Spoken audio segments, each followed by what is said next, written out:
Hemos estado observando que la primera carta a Timoteo nos presenta unas calificaciones, las cuales ya agotamos, y ahora tratamos de establecer lo mejor posible un panorama relacionado con las funciones del diácono. Un tema que dijimos en su momento y en la última parte de la pasada oportunidad, que es un tema que ha sido de confusión en algunos tiempos, en algunos siglos de la vida de la iglesia e incluso en el presente, y que han distorsionado lo que es el modelo que tenemos en el Nuevo Testamento acerca de la función diaconal. Así que lo último que veníamos tratando son diferentes errores que se presentan acerca de las funciones que debe cumplir el diaconado. Y brevemente entonces vamos a recordar que son tres. Si usted mira sus apuntes, recordará entonces que vimos en primer lugar que en algunas oportunidades el diaconado se convierte en un colegio o una junta directiva gubernamental, es decir, que el gobierno de la iglesia queda sobre los hombros del diaconado.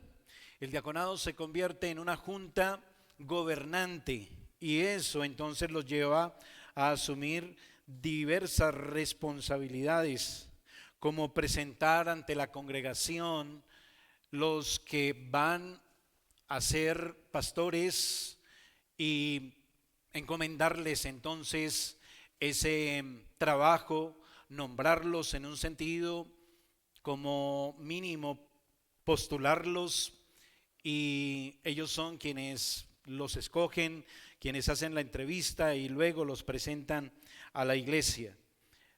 Otro aspecto que vimos, el cual tiene que ver con algo totalmente contrario a esto, es decir, ya no son los diáconos los que tienen una responsabilidad y una carga sobre sus hombros tan importante y determinante en la vida de la iglesia como estos aspectos que acabo de mencionar brevemente, sino que van al otro extremo y se convierten los diáconos simplemente en administradores que velan por un edificio.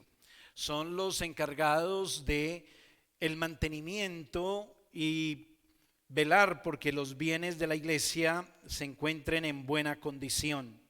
Esto también atenta contra la dignidad del diaconado y sobre todo atenta contra el don que es un diácono para una iglesia local en el diseño divino y todo lo que eso representa de beneficio para la iglesia local.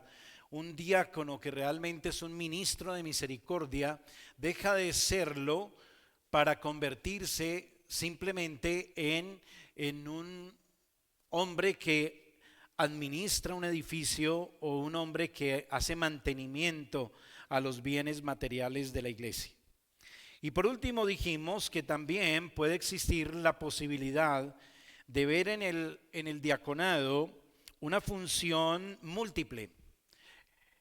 El obrero multifuncional de la iglesia, recuerdan, fue lo último que vimos, es decir, se le delega todo, es como una especie de supernumerario a quien se le puede delegar cualquier cosa en la vida de la iglesia. Y cuando digo cualquier cosa, es desde una responsabilidad importante, determinante en el ministerio, como cualquier otro aspecto que no tiene consecuencias mayores. Así que se puede pensar en este hombre como aquel que puede en un día también fungir como un representante del pastor, quien ejerce el gobierno, quien ministra, quien también puede ser el que oficia en la vida de la iglesia, en el bautismo, en la Santa Cena y otras labores. Y veíamos que la iglesia desde muy temprano empezó también a mirar o a ver en el diácono ese tipo de oficio. Recuerda cuando hablábamos que en el cuarto siglo, en la discusión que se dio en ese concilio que se convocó en Nicea, se llamó entonces a Atanasio, el diácono de Alejandría, para participar y cuando Alejandro, el pastor de Alejandría, no pudo ya estar presente, pues muere. Atanasio asume como algo normal esa responsabilidad. Ahora bien, eso nos lleva entonces a que tratemos de discernir cuáles son las responsabilidades. Así que miremos las responsabilidades del diácono del Nuevo Testamento.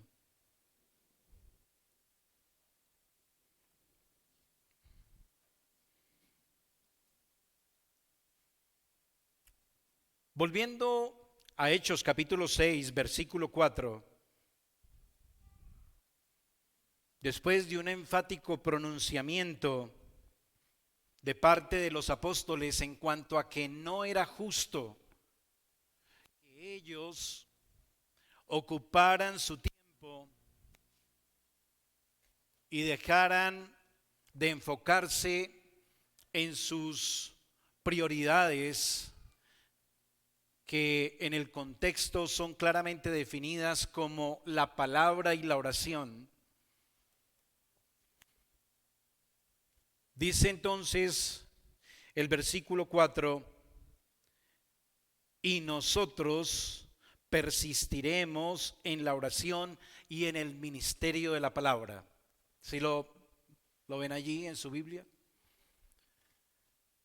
Eso creo que entonces nos ayuda por lo menos a descartar qué funciones no debe cumplir el diácono.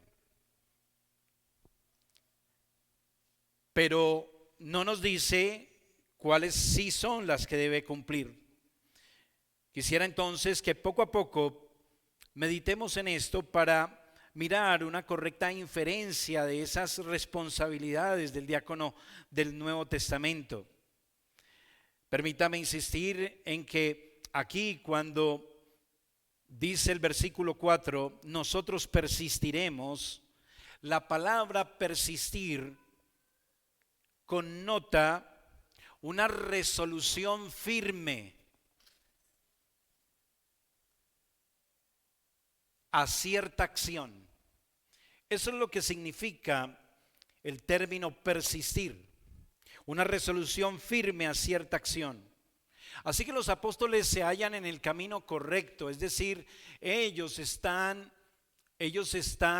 claros en cuanto a que están puestos en la iglesia como ministros que deben proveer para la edificación de la misma y que sus prioridades fundamentales son la oración y el ministerio de la palabra. Deben entregarse al ministerio de la palabra de manera firme y resuelta y también a la oración. Así que los obreros, los apacentadores, aquellos que el apostolado delegó, como estudiábamos en su momento, cuando dice que los apóstoles entonces establecieron ancianos en cada iglesia, ¿recuerda? Cuando los apóstoles delegan entonces una responsabilidad en la iglesia, podemos inferir legítimamente que también les está delegando a esos ancianos en la iglesia una tarea fundamental que es la oración y el ministerio de la palabra. ¿Me comunico?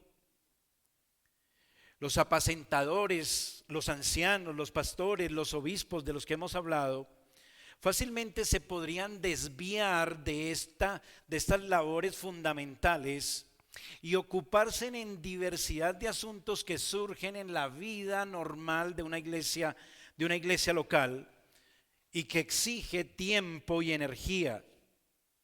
Siempre hay programas acerca de asuntos administrativos de la vida de la iglesia que pueden llegar a ser parte de la preocupación del obispo y del pastor, y puede en algún sentido ser legítimo que algo de su tiempo se ocupe en ello, pero su prioridad está en la palabra y en la oración. Quizás surge la necesidad de cubrir las necesidades temporales de un miembro que está atravesando una providencia difícil, ya sea económica, de salud, doméstica, etcétera, etcétera. El pastor entonces, si se compromete y entra a fondo a tratar esa situación, va a dejar de lado su función principal, que sería la predicación de las Sagradas Escrituras y la oración. Así que debemos insistir en que el diácono va a estar a cargo de todo aquello que permita que los ancianos en la iglesia puedan tener la libertad suficiente para dedicarse prioritariamente a la palabra y a la oración. Esta sería una inferencia legítima del texto. Es importante remarcarla.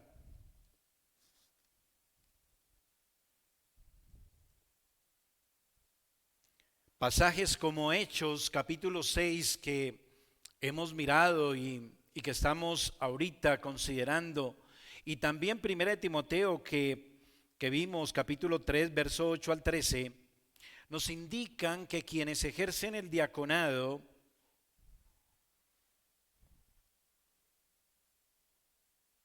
son hombres que llenan ciertas calificaciones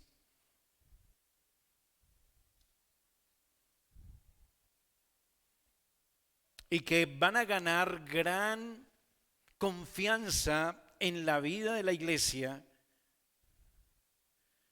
y se les dará un reconocimiento y un honor por sus dones y por su crecimiento espiritual, mas su labor estará enfocada en no permitir que los ancianos se distraigan, se ocupen, empleen mucho tiempo en otros asuntos, en otras actividades que los aparten de su prioridad, que es la palabra y la oración.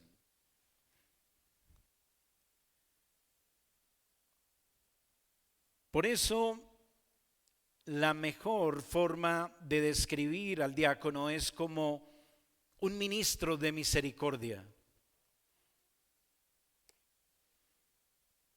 Es un hombre lleno del Espíritu Santo y de buen testimonio, de gran valor espiritual, y su campo de acción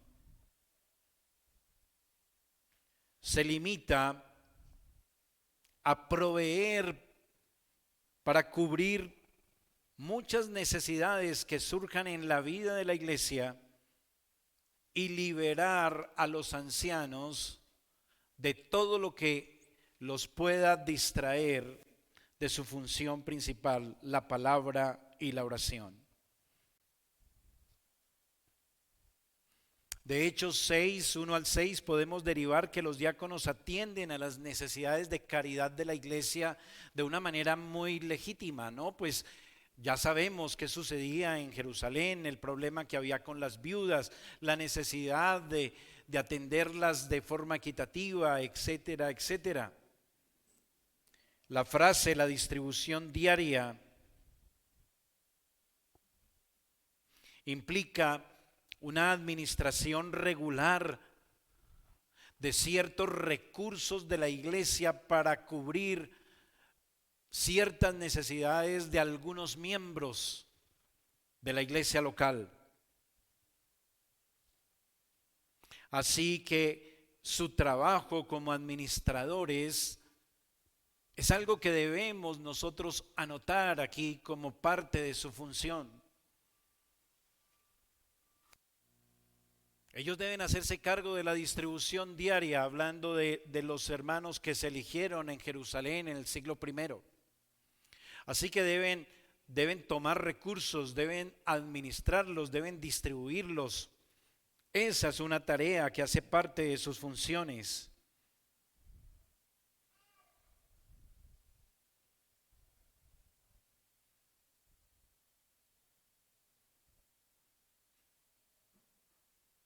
Cuando se habla en el contexto de este mismo pasaje, de Hechos 6, 1 al 6, de servir a las mesas, esta frase también conlleva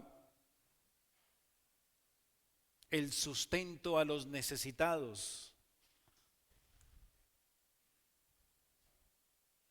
Velar porque en lo posible la iglesia esté atenta a la necesidad de sus miembros.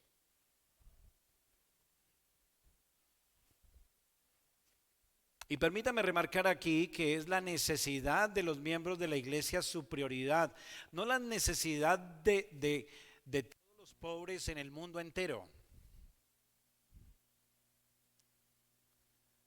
Porque muchas veces la iglesia se distrae y se puede también embarcar en empresas de misericordia a las que no está llamado, a fundar un hospital, a fundar un ancianato, a fundar un orfanato. Ese no es tampoco el oficio de un diácono. Se trata de la vida de la iglesia, se trata de las necesidades de la iglesia, del sustento para la iglesia, para los necesitados en la iglesia. Se espera que los diáconos tengan la sensibilidad de su Señor y Salvador Jesucristo. El Señor Jesús ha dado gran ejemplo de misericordia, es decir, estar atento a los que se encuentran en miseria. Cristo, siempre preocupado, abnegado por aquellos que están en aflicción, en miseria, en angustia.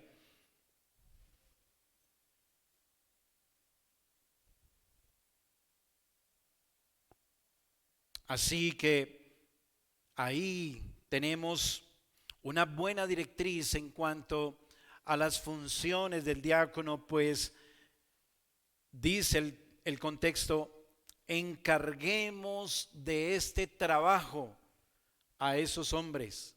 Es decir, que ese es el oficio. Esa es su mayor preocupación y responsabilidad. Es evidente también que los diáconos, en consecuencia, resultan siendo un complemento y apoyo del ministerio de los pastores o ancianos o obispos en la iglesia local.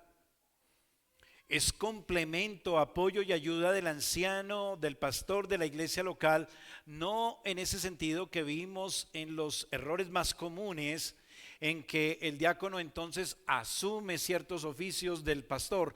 No, es en el sentido que estamos viendo, en que el diácono está muy atento para que el pastor pueda dedicarse adecuadamente a su función principal, que es la palabra y la oración. En ese sentido se convierte el diácono en su mayor apoyo, en su mayor colaborador, el diaconado. ¿Me hago entender? Un diaconado que cumple bien esa tarea es alguien que está apoyando, que está cooperando con el ministerio pastoral o con el ministerio de los ancianos en la iglesia. En conclusión, cualquier aspecto de la vida práctica de la iglesia que pueda distraer al presbiterio, a los ancianos que son el presbiterio, de la oración y la palabra, debe ser cuidado por los diáconos. Y ya lo dijimos, ser buenos administradores de ciertos recursos. ¿Para qué? Para cubrir y suplir ciertas necesidades de los pobres en la iglesia, especialmente las viudas, los huérfanos. Velar también por lo que tenga que ver con el cuidado de los bienes materiales de la iglesia, a través de los cuales o que sirven como instrumento y herramienta para desarrollar el ministerio, para que también el pastor no esté entonces ocupado en esos asuntos, pues la vida de la iglesia requiere de ciertos bienes materiales para ejercer correctamente el ministerio. Así que los asientos, el equipo de sonido, el púlpito, el templo, todo eso en un momento determinado puede resultar generando algún tipo de necesidad. Una gotera, un equipo de sonido que falla, muchas cosas que hay en los bienes materiales que necesita la iglesia para el funcionamiento. También el diácono está atento a velar y suplir adecuadamente en esos aspectos. También debe velar por el sustento de los ancianos. ¿No le parece? Que los ancianos no estén mal atendidos en cuanto a que puedan cubrir sus necesidades temporales.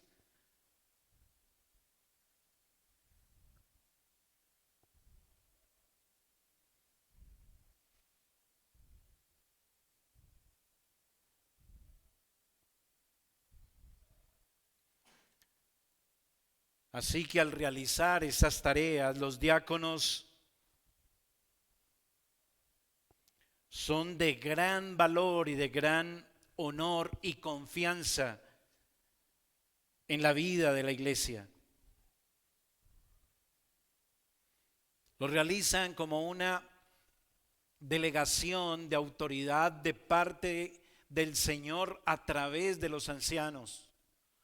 Pues los ancianos siempre estarán como obispos, recuerden, y el obispo es el que supervisa y supervisa todas las áreas de la vida de la iglesia. Y los diáconos están entonces siempre atentos, dispuestos a la directriz que pueda darle el anciano en un caso, en otro, pero ellos están con la responsabilidad principal de esos asuntos sobre sus hombros.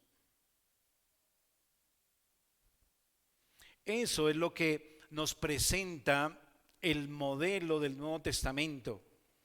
Consideramos que el diácono del Nuevo Testamento debe moverse dentro de esas áreas.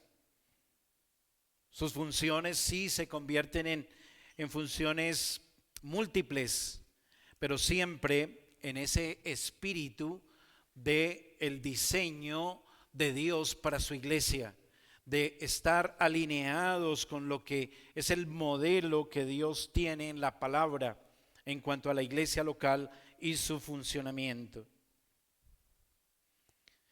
La Escritura entonces enfatiza que los ancianos son líderes espirituales de la iglesia, que los diáconos entonces son los que están a cargo de los asuntos temporales de la vida de la iglesia.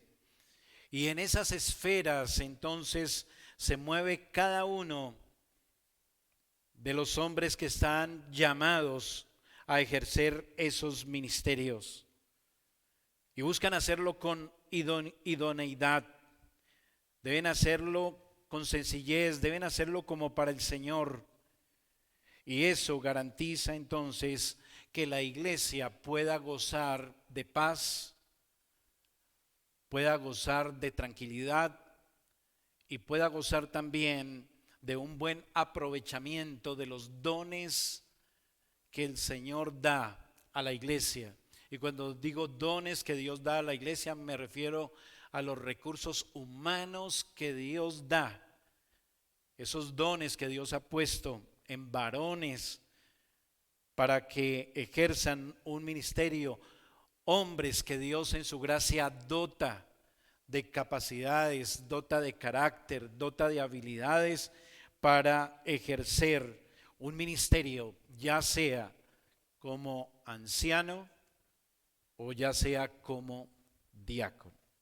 Así que, hermanos y amigos, creo que con esto podemos tener un panorama lo suficientemente amplio acerca de lo que es el perfil del obispo, el perfil del diácono, sus funciones, y también nos permitirá ver otros aspectos que más adelante trataré en la próxima oportunidad sobre dones que también sirven en la iglesia en cabeza de varones, aunque no tienen esa misma oficialidad que el diácono y el pastor. Así que por lo pronto quiero cerrar aquí lo referente a obispos y diáconos para luego hacer un pequeño excurso sobre estos hombres que también pueden servir y ser de gran ayuda en la iglesia cumpliendo otras funciones que ya veremos. Así que vamos a orar y dar gracias al Señor. Oremos.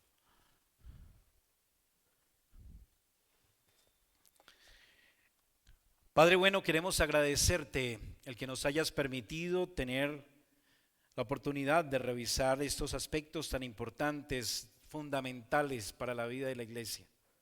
Volvemos a suplicarte tu bendición, tu gracia.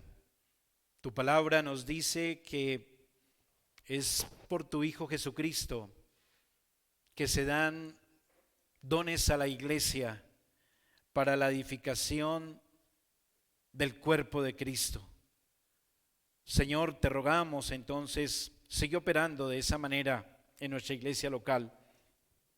Sigue levantando esos dones, Señor, sigue madurándolos, sigue, Padre, proveyendo lo necesario, lo suficiente, conforme a tu plan y conforme a tu gracia, para que la iglesia siga adelante, para que tu iglesia local siga desarrollándose y siga edificando y se siga edificando. Padre bueno, rogamos tu bendición abundante solo por tu gracia, en el nombre de Jesús. Amén y amén.